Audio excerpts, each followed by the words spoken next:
We first began shooting this series in January and took our interviews as we could coordinate calendars. As it turns out, the first interview we recorded is the last one to air. A conversation with Cammy Robinson and Ashley Yates, Cammy's childhood best friend and the co-founder of the MCR Foundation. Ashley is now a nurse, a wife and mother to her own family, and she doesn't spend as much time as she used to talking about the friends she lost 18 years ago. We originally intended to edit the conversation, but decided to show it to you as it was recorded, raw and full of emotion. So by now you've had a chance to kind of get an understanding, we hope, of what the MCR Foundation is all about, the mission they have, and also a better understanding of eating disorders, the many types that there are, and the real journey that it can be for someone walking through an eating disorder, as well as the family and friends who love them so much. But you haven't had a chance yet to really hear from the family and friends from their perspective. So this morning we are over talking with Ashley Yates, who is one of Cammy's very best friends, and Jan, of course, is back because, Jan, you watched Ashley and Cammy literally grow up together. I did. So I've kind of been eavesdropping a little bit on the two of you having a conversation off camera, and it's been really interesting to watch because memories are flooding back over both of you, and you're both trying to kind of feel the other out, it seems like, on how comfortable are we going here versus here. Ashley, you and Cammy really bonded starting in the 6th grade, right? Yes, around that time, and yeah, she was my best friend. So we started off carpooling together, I guess, and we had known each other at younger ages, but then we became really close. What when you think about Cammy, is there like, see, you smiled. When you think about Cammy, is there a memory that comes flooding back or an emotion that floods back for you? Her smile. I mean, you're struggling. It's okay. And it's okay to struggle because I'm going to kind of guide you through. And if we have to cut the camera, we'll cut the camera. Okay? But I think she was your hero. Cammy? Yeah. Maybe some. I mean, she was older than me. Probably some. Well, she was. Cammy was awesome. I mean, she did not play by the rules. Let me put it like that. At all. A story, just an aside. My daughter-in-law had not met my son. Met Cammy first. And they were at College of Charleston. Went to Folly Beach. Parked the car. Came back. Got in the car, it was completely boxed in because all the kids were there. So Kristen's like, I think if you turn, bam, and if you, bam. So I mean, she just bammed her way out of the parking space. She had the place to be. And Kristen was like, and that's her personality. God, she's so cool. She's so cool. So that's Cammy. That's Cammy. So the reason I'm kind of glad, Ashley, that you're showing your emotion is because, one, I'm sure there are people watching today who feel the same emotion. Yes. And I kind of feel like it's really important for somebody watching, if they're the person struggling right now with the eating disorder, where the whole world, I would think, is kind of focusing on them and protecting them, that the people who love them also matter. And you hurt. You hurt. Even still. Yeah. Y'all, I'm so sorry. It's okay. I know we're recording. We all have our moments. But it's just because I don't revisit this a lot. Yeah. So let me guide you then. Let me see if I can help you for a second and take you back to something that y'all were talking about. Because you were trying to remember when this all started with Cammy. And you were very instrumental. Is this right, Jan? Ashley came to you and your husband to say, listen, there's really something going on here. And it was not the first time you had suspected it, right? Probably not. I'm trying to think back. I think our son had said something too. Tommy had said something about. I think Tommy and I talked about it too. Probably, but it's just one of those. You just think, oh, they're very good at hiding. And how old would you have been at this point when you went to Jan and Weejan? Oh, I was a senior in high school. Okay. Because Cammy had gone off to Charleston, and she came home for Thanksgiving. I remember going to Terpsichore concert. She came home. She walked in, and she wasn't even the same person anymore. Visually, we were no longer Cammy that graduated and went to Charleston. We were teeny, with a very swollen face, and so I knew something wasn't right then. But I think she had maybe come home maybe before then, and that's when I had started smelling throw up and. Right. Were you afraid to go to them, or did you just instinctively go? No, I was a little scared. Well, it's a weird place to be in because they were like my parents too. I was still in high school. I was a teenager, and it's a big, heavy subject, and I did not want them to hate me for it. What if they didn't believe me? It was Norwegian, who I love very dearly. Do you remember what y'all felt or what the two of you said when she left the house? They were probably mad at me. I'm not mad at you. I would never have been mad at you. I think it was just like, oh dear heavens, we've got a real battle. You said earlier to me that you think Cammy might have been born with an eating disorder. She was always controlling about food. It was like an issue in our family. Where do you want to go eat? Cammy had to choose. And if she didn't like it, nobody. She was I had to call, when she was a baby, I had to call poison control one time, like 3 times in a week, because she's putting stuff in her mouth all the time. Now, whether that means, but she was, There was like a sensory thing for her, maybe. Right. Okay. So when she was younger, at some point, I'm not sure the age, she would eat a lot, and you didn't know then that binge eating was one of the eating disorders. We now know that it is. Right. And the candy wrappers too. Didn't you find a bunch of candy she would hide what she was eating. She would do that in high school too. That's very common. Very common. So here y'all were, friends from middle school through all lifelong, but really bonded middle school on. And I'm sure like all middle school girls, you had good days, you had bad days, everybody wants to conform and be like the it girl, all the things. But then 9th grade hit, and it got pretty bad for Cammy. Y'all both think that was kind of a pivotal time, a critical time. Yeah, she was pretty ostracized by the group of girls that were cool, and she was in that group. And so... Oh, she had been in? Oh, yes. She had been in. And then she got out? Yes. Well, she was pushed out. Yeah. And I think, I know, before then she was chubby, but not, but that's when she really started binging and putting on weight. Because her feelings were devastated. So I want to pause there for a minute, because I know that the whole reason that we wanted to bring this to people's attention is to give them knowledge and to kind of give them some guidance on what they do. So it used to be more accepted than now to just pass things off as everybody gets bullied or everybody has a rough time growing up. We know now what we didn't once know. Yeah. You don't overcome some things. So if somebody's watching and they're seeing some of these things in their child, whether it's being reflected yet from an eating disorder or just withdrawal from the family, whatever, do they all need an Ashley who will come knock on the door and say, I'm worried about your child? What they need is to be more aware than I was. And Chattanooga didn't know. I want to say that too. There's 20 years right now we're talking about, and that there's a greater awareness, I think. Schools did not believe it existed. No one in their school had it. Then you've got parents who didn't know. You've got friends that didn't know. I don't know why or how. I think I was vested in it because I had a best friend that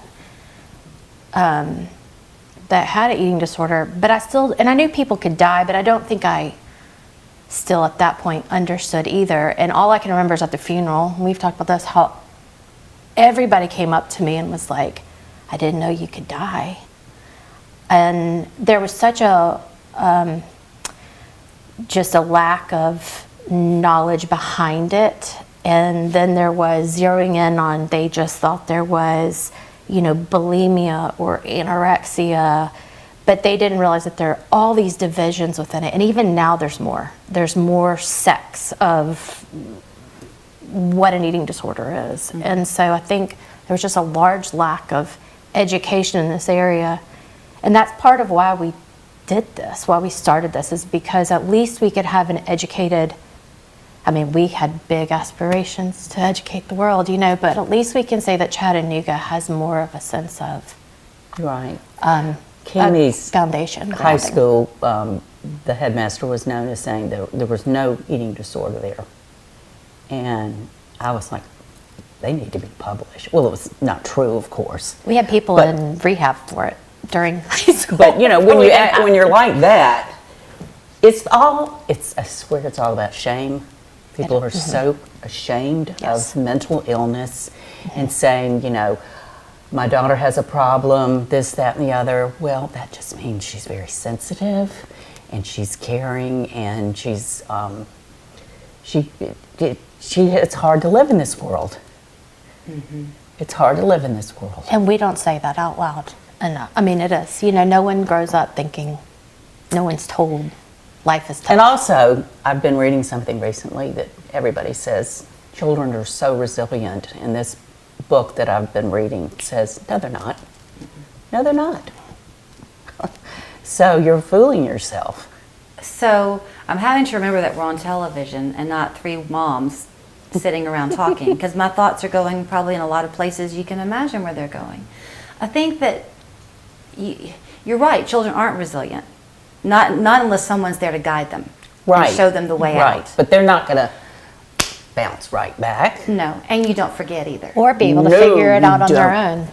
What'd you say? Or be able to figure it out on their own. And I think that, I don't know, I feel like we grew up more in an era where, not that our parents weren't there, that's not what I'm saying, but I think it was, move on, get over it. Don't talk about those things. Oh, absolutely. Okay, so that's something I want to talk about then with the two of you, because there are other people who might be watching saying, okay, but it sounds like Cammy had a difficult time from the very beginning, and back to the whole point that a lot of people are bullied and have a difficult road.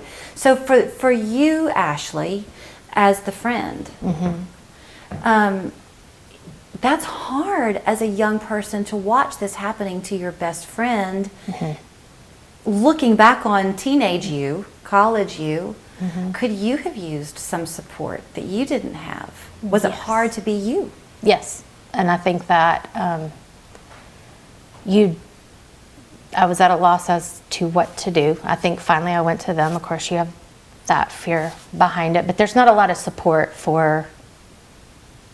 there wasn't a lot of support for me. And I internalize things a lot, so maybe I'm a little bit different than everybody, but it was very hard to watch because I was just trying to save her. I don't know. But yes, I could have used support. Obviously I had Jan and Weejan and I had my parents, but it's not the same. And obviously I think that that's where the support system, just like y'all, maybe we all needed a little, we needed knowledge. And we needed for instance, counseling. If you'd gone to a counselor at that time, probably would have been like, don't go there. And yes, leave it alone. Leave it alone. Leave it alone. Did you or do you feel guilty for even suggesting that you might need some help and support when Cammy was the one? Not anymore. I think, like we said, it's many, many years later. I think it took a really long time to heal. Obviously, I still, it can bring out emotions, but I think that I've grown so much that now I do not feel guilty. Would I have then? Yes, because that wasn't really in my nature. I took care of everybody else and not myself. Whereas today, but if it was my child, I would make sure that, she was in counseling if she was struggling with a friend who was going through something like that. And if I didn't feel like it was the right fit, because I still feel like while we have moved forward a lot in our thought processes on mental health, I think that there are still people out there who still don't quite understand. Even doctors don't get it. Not all doctors, I should say. Being in the medical field and knowing what we're taught, going through, nursing school, talking to doctors, seeing what they've been trained, there's just not training out there. Mental illness is so hard to deal with, and I think that you're taught to treat the immediate, not the underlying in medicine. And it's something that we have a long way to go with eating disorders and mental health. I think we know as a country we're seeing that now, for sure, that mental health is so important, but For everybody. yes, for everybody. So I want to come back and kind of circle back then to this support needed. What's the thing on the airplane that if there's a loss of oxygen, put the mask on yourself first and then your child? Right. So you can't be there to support somebody you love if you're not taking care of yourself. I mean, is that fair to say, Jan? Do you think when families come into MCR and they're pretty scared, parents are when they call, and all they want, of course, is to help their child. Right. But what if they have other children? For Tommy, was it hard for him? Oh, it's really hard for him. We would have family meetings. We had some family counseling as well as other things. But yeah, I mean, we would all voice what was going on with among, what was bothering me, what was bothering him, and I mean, he could really elaborate on a lot of things. Did he get mad at her? Oh God, yes, I think everybody did. She was very close as well to her cousin Lowndes, and he was so furious he wouldn't even talk to her. Yeah. And we all went through that. Like there were phases where every one of us, even Weejan and Jan, we get to where we're all over it.